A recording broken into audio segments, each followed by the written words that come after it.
Now, what we're looking at right now is an illustration of a self-watering container. What you have right here is at the bottom of your self-watering container, you have what is your reservoir. Your reservoir can hold as much as 2 to maybe 4 gallons of water in it.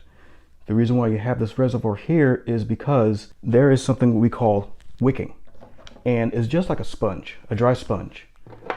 Here inside of our container here, we have our potting mix. Over here in this corner here, you have a little slot here where some of the potting mix actually goes down into the reservoir. And what happens is that your dry potting mix will actually act as a sponge, and it will start to pull water out of the reservoir, and it will go throughout your potting mix, moistening your potting mix in it as well. Now, one thing nice about a self-watering container also is that it has an overfill tube.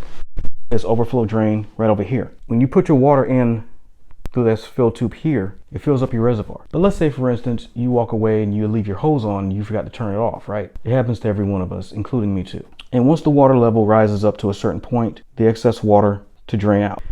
Now, it doesn't matter how much water you put into a self-watering container. One of the nice things about these things is that also you have an air gap. Like, your water will only come up to a certain point, and you also have, you've seen this black aeration screen. That aeration screen actually, it separates your growing mix, your potting mix here. You only want to use a soilless potting mix, whether it's peat-based or cocoa coir-based or a mixture of both. Now, one thing that kills plants in a container is called root rot.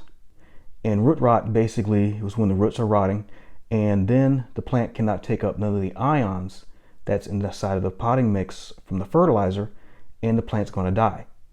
And this right here actually helps to alleviate that problem by having an air gap. So at all times, your roots are constantly getting air. With a self-watering container, you can be able to grow tomatoes any time of the year. I'm John Jr. Thank you very much. Have a blessed day. Bye-bye.